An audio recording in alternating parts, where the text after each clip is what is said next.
अगर आप आजकल पॉलिटिकल कॉरिडोर्स की बात सुन रहे हैं तो एक नाम बार बार डिस्कशन में आ रहा है, chief election commissioner Gyanesh Kumar का। कुछ महीने पहले तक उनका नाम ज़्यादातर एडमिनिस्ट्रेटिव सर्कल्स तक लिमिटेड था, लेकिन अब माहौल बिल्कुल बदल गया है। सवाल उठ रहे हैं कि क्या चीफ इलेक्शन कमिश्नर के खिलाफ पॉलिटिकल स्टॉर्म खड़ा हो चुका है?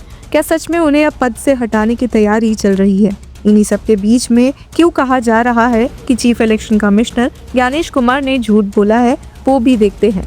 Hello law lovers and justice seekers, welcome to law Chakra. हम आपके लिए लेकर आए हैं कुछ बहुत ही exclusive. Introducing law Chakra prime membership, जो आपको देगा exclusive access like never before. बनिए लॉ चक्रा की प्राइम मेंबर और अनलॉक कीजिए full potential of legal knowledge. अभी ज्वाइन कीजिए। अब पार्लियामेंट से लेकर सुप्रीम कोर्ट तक में सीजे सूर्यकांत भी अब वेस्ट बंगाल एसआईआर प्रोसेस के इश्यूज से परेशान दिखे हैं, और अब खुद कैसे बीजेपी के लीडर्स ने भी ईसीआई के खिलाफ बोला है, इस वीडियो में समझने की कोशिश करते हैं। दरअसल अपोजिशन पार्टीज ने एक बड़ा स्टेप लेने का प्लान बना लिया है। रिपोर्ट्स के मुताबिक opposition MPs chief election commissioner के खिलाफ इम्पीचमेंट नोटिस लाने की तैयारी कर रहे हैं।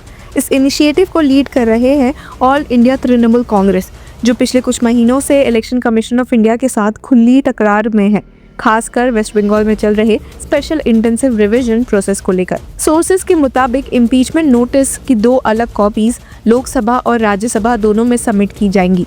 पॉलिटिकल स्ट्रैटेजी ये है कि इशू को पार्लियामेंट के अंदर भी उठाया जाए और बाहर भी एक नैरेटिव बिल्ड किया जाए। अब अपोजिशन का कहना है कि उनके पास चीफ इलेक्शन कमिश्नर के खिलाफ सीरियस एलिगेशंस है। एक सीनियर राज्यसभा एमपी के मुताबिक नोटिस में 7 स्पेसिफिक चार्जेस लिस्ट किए जाएंगे। उनमें से सबसे बड़ा आरोप है partition and discriminatory conduct in office, यानी अपोजिशन का कहना है कि इलेक्शन कमीशन का बिहेवियर न्यूट्रल नहीं रहा। दूसरा आरोप है deliberate obstruction of investigation of electoral fraud, जिसका मतलब है कि कुछ केसेस में अलेज्ड इलेक्टोरल इरेगुलरिटीज की इन्वेस्टिगेशन को इंटेंशनली रोका गया। और तीसरा बड़ा आरोप है मास डिसइनफ्रेंचाइजमेंट थ्रू एसआईआर, यानी स्पेशल इंटेंसिव रिवीजन के थ्रू लाखों वोटर्स को वोट देने से रोकने की कोशिश की जा रही है। अब पॉलिटिकल नैरेटिव को अग्रेसिव बनाते हुए डेरेक ओब्रायन ने साफ कह दिया कि अपोजिशन अपनी लड़ाई रोकने वाली नहीं है।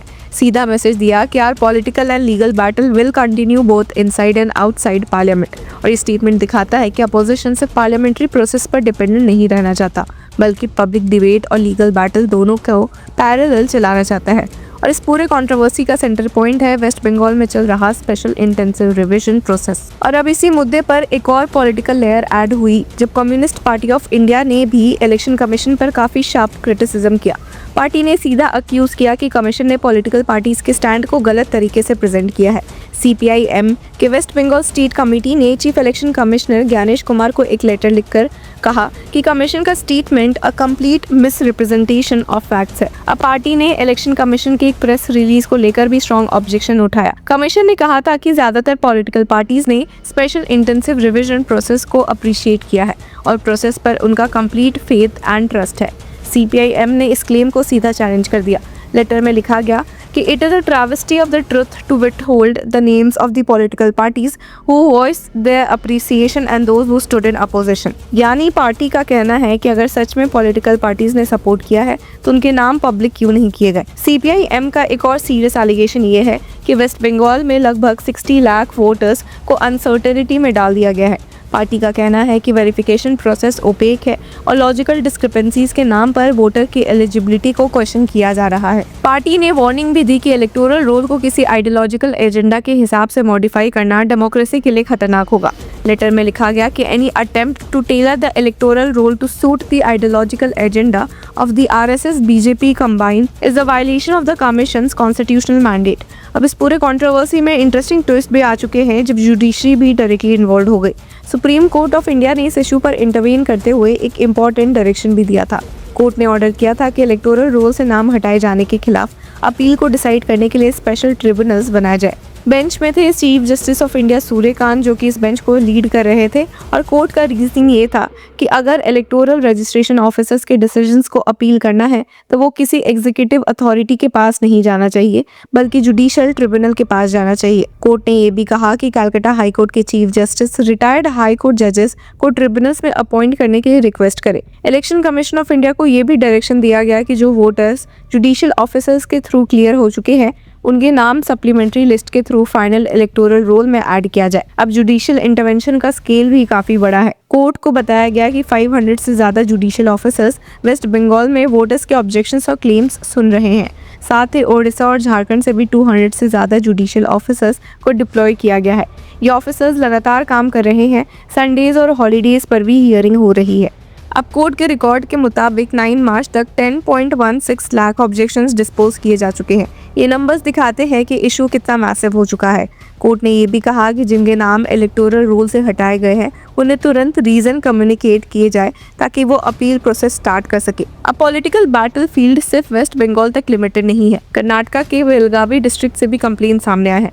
अभय पाटिल ने इलेक्शन कमीशन को कंप्लेन भेजने का प्लान अनाउंस किया है। उनका कहना है कि इलेक्टर्स मैपिंग एक्सरसाइज ठीक से कंडक्ट नहीं हो रही। बीजेपी एमएलए ने क्लेम भी किया कि बेलगावी साउथ कॉन्स्टिट्यूएंसी में लगभग 60,000 वोटर्स के नाम मैपिंग के पहले राउंड में ही मिस हो गए।